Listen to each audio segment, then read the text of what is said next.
Buen día, profesora. Mi nombre es Bautista Hernández Vanessa Vianey y le vengo a presentar mi museo virtual.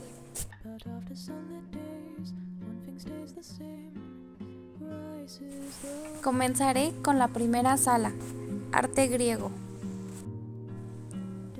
El arte griego es una de las manifestaciones artísticas más influyentes y reconocidas en la historia del arte occidental. La civilización griega produjo una amplia gama de arte que abarca desde la cultura y la arquitectura hasta la cerámica y la pintura. Cerámica griega. La cerámica es conocida por sus elegantes formas y decoraciones intricadas. Los vasos griegos, como las ánforas, crateras y lekoitoi, a menudo están decoradas con escenas mitológicas y figuras humanas y animales. Pintura griega.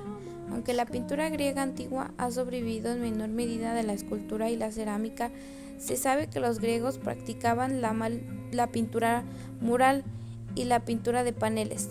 Temas comunes incluyen escenologías mitológicas y retratos y paisajes. La escultura de la antigua Grecia. Entre el 800 y el 300 a.C. se inspiró en el arte monumental egipcio y del cercano oriente, y evolucionó hacia una visión exclusivamente griega de esta forma de arte. Los artistas griegos plasmaron la forma humana de una manera nunca antes vista hasta entonces, en la que los escultores se preocupaban especialmente por la proporción, el equilibrio y la perfección idealizada del cuerpo humano.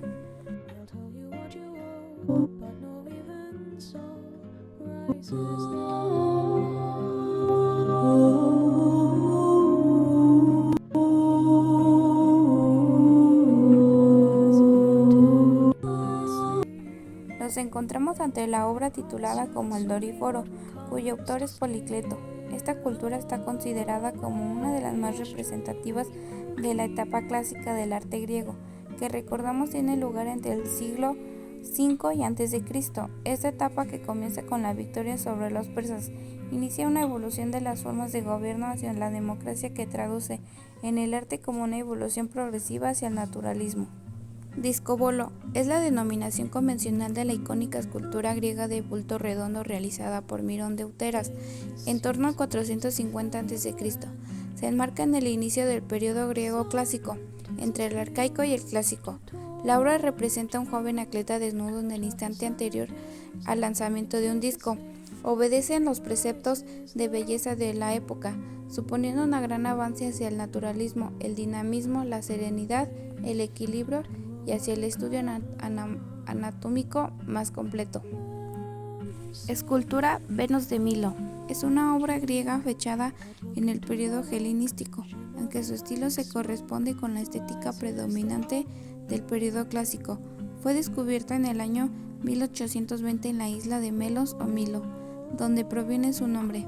La estatua Venus de Milo representa a una mujer con el torso desnudo, el cabello recogido y con un vestido ceñido a la cintura que cubre el pubis y sus extremidades inferiores.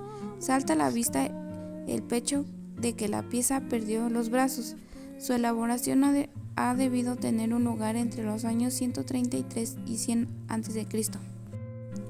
La arquitectura griega es un estilo arquitectónico icónico que se desarrolló en la antigua Grecia entre los siglos IX y I a.C.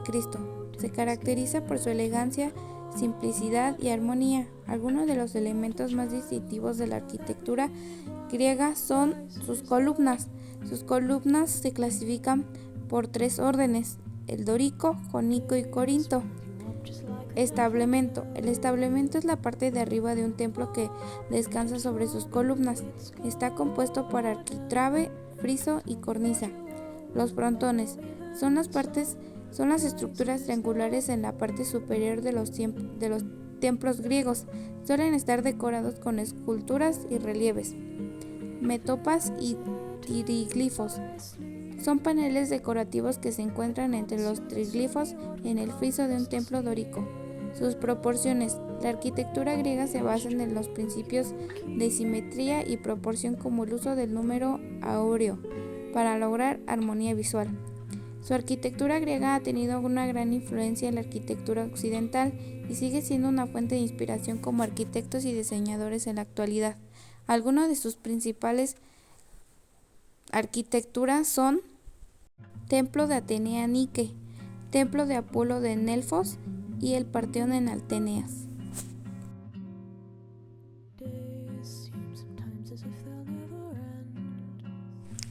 Ahora comenzaremos con la siguiente sala, que es el arte moderno.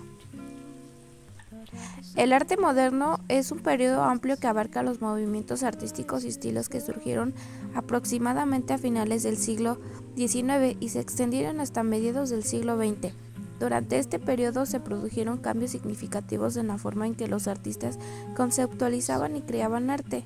Algunos de los movimientos y estilos más destacados del arte moderno incluyen el impresionismo, que surgió en la década de 1870. Expresionismo. Este movimiento se desarrolló a principios del siglo XX. Cubismo, iniciado por Pablo Picasso y Georges Braque alrededor de 1907. Surrealismo, surgido en la década de 1920. Abstracto. El arte abstracto se caracteriza por prescindir de la presentación figura y centrarse en formas, colores y composiciones abstractas. El arte moderno fue un periodo de experimentación y ruptura con las convenciones artísticas establecidas, dando lugar a una amplia variedad de estilos y enfoques creativos.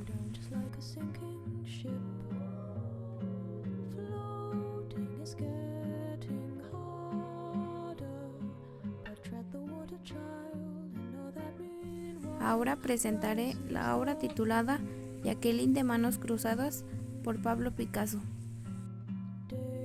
El cuadro Jacqueline con las manos cruzadas, pintado por Pablo Picasso, es una obra que retrata a su segunda esposa, Jacqueline Roque, quien fue una de sus musas más importantes. En esta pintura Picasso representa a Jacqueline de manera serena y elegante, con las manos entrelazadas en su regazo. La paleta de colores utilizada por Picasso en Jacqueline con las manos cruzadas es sobria y predominante. Los tonos oscuros, los que confiere a la obra un aire de misterio y profundidad. La técnica del artista, caracterizada por su estilo cubista, se refleja en la forma en que representa los rasgos faciales de Jacqueline. Mi nombre es Meredith Ceja Beltrán y voy a presentar el arte moderno en sus diferentes autores. Comenzaré con Fulan Chang y yo. Fulan Chang y yo, 1937, elaborada en óleo sobre tabla. La composición artística de Fulan Chang y yo es una única desafiante. Kahlo se representaba a sí misma junto a su mono capuchino. Fulan, un regalo de su esposo, el famoso muralista Diego Rivera. Ambos personajes están unidos por una cinta roja que se enrosca alrededor de sus cuellos, simbolizando un vínculo profundo y personal.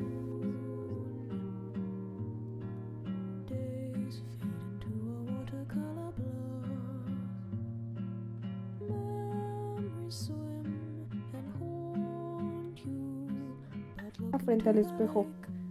Es una pintura creada por Pablo Picasso, que fue creada en marzo de 1932, considerando a ser una de sus obras maestras. La pintura ha sido ampliamente conocida por sus varias interpretaciones del amante y la amada.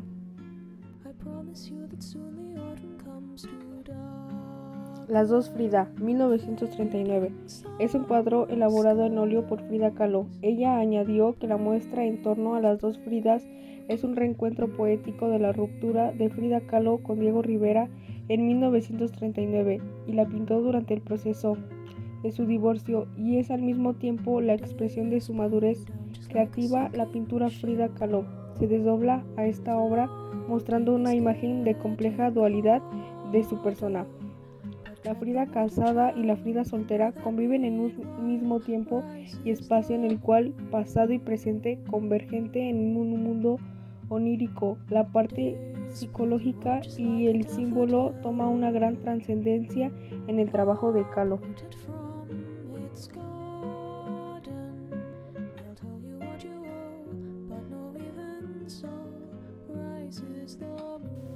El nacimiento de una divinidad, 1960, óleo sobre madera, autor Salvador Dalí.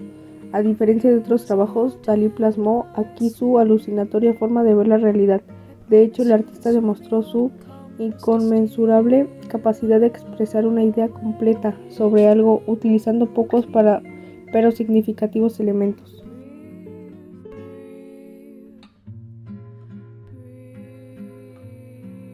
La Metamorfosis de Narciso fue pintada por Dalí en 1937. Utilizó la técnica de pintura al óleo sobre lienzo. Se exhibió en la Tate Moderno de Londres, Reino Unido. La pintura es la interpretación de Dalí del mito de Narciso. Se trataba de un hermoso joven que se enamoró de su propio reflejo en un estanque. La obra maestra surrealista creada en 1937 es un cuadro aproximadamente de 50 por 78 centímetros. Representa la interpretación del mito griego del Narciso. El joven que se enamora de su propia imagen refleja en el agua y finalmente se transforma en una flor.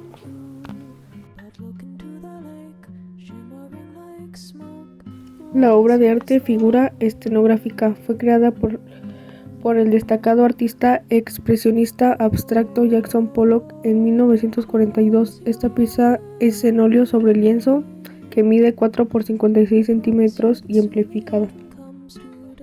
El arte moderno ha tenido un impacto significativo en la historia del arte y ha sentado las bases para el arte contemporáneo que vemos hoy en día. A continuación presentaremos la Sala de Arte Medieval. La Baja Edad Media fascinaba a mucha gente por su arte, del que se conservaba una enorme cantidad de muestras. Como todo arte, el arte medieval fue la expresión de la mentalidad de aquella época. Sin embargo, la sociedad medieval sufrió muchos cambios entre el siglo XI y XII y el siglo XIV. Estos cambios se manifestaron en el arte, originando dos estilos diferentes, el romántico y el gótico. Artistas anónimos como se ve en una hermosa obra de arte. Lo primero que se suele preguntar es quién la hizo. Sin embargo, nunca se conocerán a los artistas medievales, pues en aquel entonces las obras artísticas se hacían en grupos y no se firmaban. En la Edad Media los artistas y los artesanos empleados en la construcción de una iglesia se agrupaban en comunidades llamadas logias. Las logias eran gremios artísticos bajo la dirección de personas nombradas, generalmente por las iglesias. Solo a finales del gótico, hacia el siglo XIV, el artista se desvinculó de la lógica, empezó a trabajar solo y con ello, a perder su anonimato, entonces se convirtió en un individuo con ideas y un estilo y un nombre propio. Siglos 1100. El arte romántico en el arte medieval a partir del año 1000 debido a un enorme aumento de los bienes eclesiásticos. Los campos europeos se llenaron de iglesias y monasterios. Estos edificios se construyeron con un nuevo estilo. El romántico es considerado el primer gran arte europeo. El estilo romántico fue ideado por los monjes de Cluny para propagar el cristianismo. El romántico fue arte monástico. En la Edad Media, los puestos más importantes de la iglesia se reservaron a los nobles. El romántico, que fue arte eclesiástico, reflejado por lo tanto la mentalidad de los nobles feudales. Esto quiere decir que el romántico fue arte aristocrático, porque el último, como el arte romántico se desarrolló durante la etapa feudal, fue también el arte rural, que aquella época la mayoría de la población vivía dispersa en el campo. El gótico fue producto del renacimiento urbano y comercial de la Edad Media. El comercio y en las ciudades el gusto se refinó. Los burgueses ya no se conformaban con el romántico, simple y tosco, y quisieron que el arte fuese un verdadero objeto de valor. El dibujo y los colores planos se yuxtaponen para crear intensos contrastes cromáticos. La figura central recibe toda la atención al artista y el fondo es liso. Sin embargo, a veces el arte romántico se asemeja al arte bizantino por su exceso de lujo y ornamentación. Esto fue todo por nuestra parte. Este fue nuestro museo virtual. Muchas gracias.